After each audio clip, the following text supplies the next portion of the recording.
It was known as the civilization Nouveau Riche Syndrome. When Zoari Prime finally achieved the status of a Category 1 civilization, its leaders decided it was time to take their place at the adults' table and finally join a space war. But when Ambassador Soanil announced their plan to declare war on a non-member of the Council, a planet called Earth, the room fell into utter silence. Some species trembled at the mere mention of the name. Soanil had no idea what he had just done. The Grand Council chamber stretched upward like a cathedral of stars, its pure black walls absorbing nearly all the light from 1,000 decorative lights embedded in the vaulted ceiling. 10 atmospheric sealed alcoves ring the chamber, each raised 20 meters above the central platform where Soanil stood. Behind their glass walls, the elder species of the Galactic Council sat in judgment, or at least they had been sitting. Now, several had risen from their seats, their various appendages pressed against the transparent barriers as if trying to escape. The Vorthan representative in Alcove 3 had turned from its usual emerald hue to a sickly yellow, its tentacles writhing in what Soanil recognized as extreme distress. In Alcove 7, the crystalline Sephori had begun vibrating at a frequency that made the glass sing a high keening note. The Milani pair in Alcove 9 clutched each other with all 6 arms, their feathered bodies trembling. Even the ancient Korvax in Alcove 1, a being so old it claimed to remember the birth of its own home star, had recoiled, its gelatinous form rippling with waves of apparent shock. Soanil stared up at each of them with his large pink eyes, the nictitating membranes flickering rapidly across their surfaces in an involuntary display of confusion. His gray skin, which had gleamed with a healthy sheen when he had entered the chamber, now faded to an ashen white that made the ceremonial blue markings on his arms look garish by comparison. The typical bipedal form of his species, 2 arms, 2 legs, a torso evolved for both climbing and running, suddenly felt inadequate, too small for this vast space and the weight of the reaction he had provoked. His knees, joints that had carried him proudly through the great doors just minutes ago, now felt as if they might buckle. The surge of power he had experienced when stepping onto the speaker's platform as the representative of Zoari Prime's first Type 1 civilization drained away like water through a sieve. Had all those exaggerated reactions occurred just because he mentioned a war with Earth? His crossed arms, a posture he had adopted to project strength and determination, unfolded awkwardly, hanging at his sides like dead things, his 4-fingered hands opened and closed reflexively, a childhood gesture of uncertainty he thought he had outgrown decades ago. I don't understand, Soanil managed, his voice barely carrying to the translation notes embedded in each alcove. Earth is not a council member. They have no protection under the charter. Our analysis shows that species barely achieve Type 1 civilization status on their home planet, and their space presence is unremarkable outside their home system. Why do you... A deep, resonant voice cut through his stammering. President Strof of the Xenorix had recovered his composure, though his purple skin still showed patches of darker violet that betrayed his lingering unease.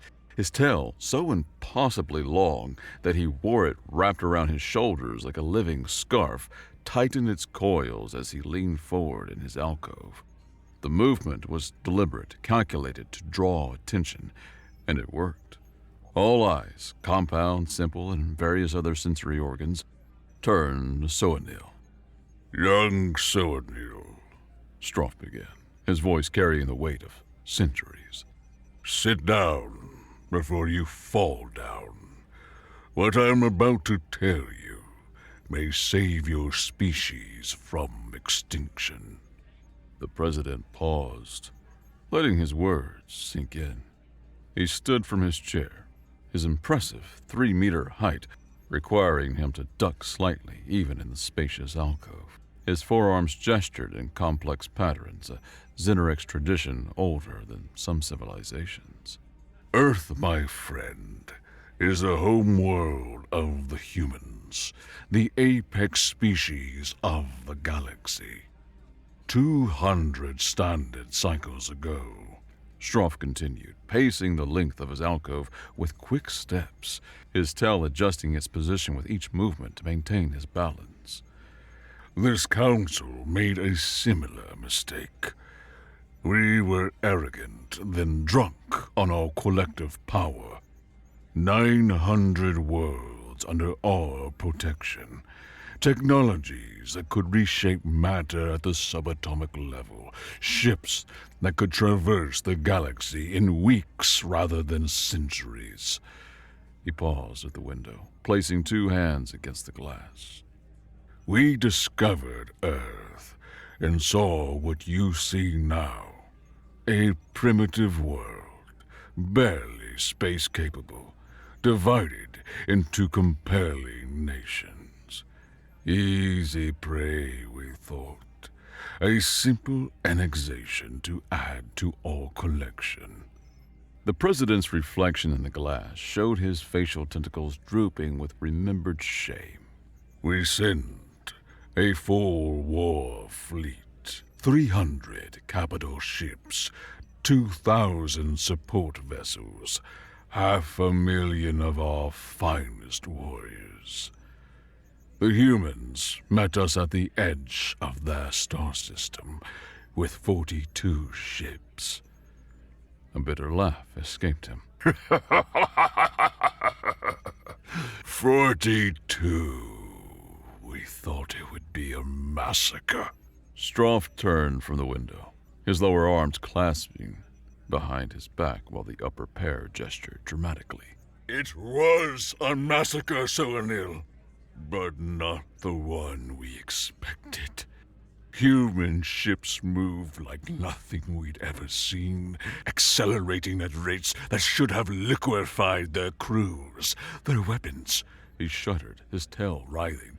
They had developed something they called relativistic kill vehicles. Simple projectiles accelerated to near light speed. No shields could stop them. Our proud dreadnoughts were torn apart like paper. The president began pacing again, his agitation evident. But that was just the beginning. When we tried to establish footholds on their ocean worlds, they deployed AI-powered submarines. Machines that could operate at pressures that would crush most species, hunting in packs with a patience and cunning that seemed almost malevolent. These devices would lie dormant on the seafloor for months, waiting for the perfect moment to strike. We lost entire invasion forces to enemies we never even saw. Surely, Soanil interjected, finding his voice despite his growing horror. Surely the councils combined might have... Could have what? Strof's voice cracked like a whip. Overwhelmed them with numbers. We tried. For every human ship we destroyed, 3 more appeared. For every world we thought we'd secured, resistance movements armed with technologies we didn't understand made occupation impossible. And the whole world. The president's purple skin darkened to almost black. The Sol system is now the most heavily defended region in known space. The humans learned from our attack. They built weapons to fight enemies they hadn't even met. They prepare for wars against themselves as much as against others, perhaps more so. Their entire military doctrine seems built on the assumption that any possible threat, no matter how unlikely, must be countered with overwhelming force. Strof stopped pacing and faced Soanil directly. Do you know how the war ended, young ambassador? Not with our victory, but with humanity's mercy. They could have pursued our broken fleets back to our home worlds. Instead, they offered terms. One condition: Earth and all human colonies were to be left alone. Forever. Any species that violated this agreement would not face just humanity's wrath, but the Council's as well. We agreed. What choice did we have?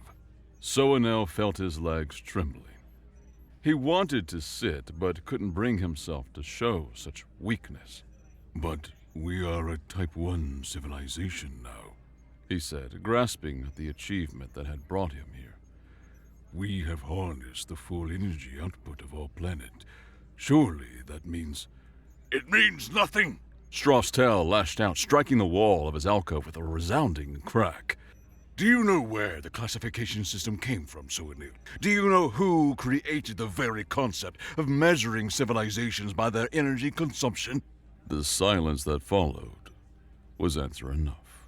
Humans, Strof said, his voice dropping to a whisper that somehow propagated throughout the chamber. A human scientist named Kardashev proposed it in the pre-spaceflight era. They were classifying civilizations they hadn't even met yet, creating frameworks for deployment they could barely imagine. And you stand here, proud of achieving a milestone defined by a species you thought to conquer, not even knowing the origin of your own accomplishment. Their embarrassment is profound. Soanil's nictitating membranes closed fully for a moment. A Zoari gesture of utter mortification. When they opened, his pink eyes had dimmed to a dull rose. The full weight of his species' ignorance, their dangerous arrogance, pressed down on him like the gravity of a neutron star. They had achieved Type 1 status and thought it made them giants. Instead, they were children, playing with tools they didn't understand, boasting of achievements defined by being so far beyond them that the comparison was meaningless. Soanil's voice cracked. He cleared his throat and tried again. I thank the Council for its wisdom and patience. I will return to Zoari Prime immediately and inform my government that... He paused, searching for words that wouldn't completely shatter his people's newfound pride. That we have much yet to learn before we can truly take our place among the galaxy's mature civilizations. See that you do. Strof said, his tone softer now, but no less firm. And Soanil, make sure they understand. Earth is not to be touched. Not now. Not ever. Some sleeping giants are best left undisturbed. Soanil bowed deeply to each alcove in turn, the formal gesture of acknowledgement and withdrawal. As he walked toward the chamber's exit, his footsteps echoing in the vast space, he could feel the eyes of the elder species upon him. Some watched with pity, others with relief that catastrophe had been averted. None watched with respect he had hoped to earn today. The great doors closed behind him with a sound like the sealing of a tomb. Soanil stood in the antechamber, his reflection staring back at him from the polished floor. The proud ambassador who had entered was gone.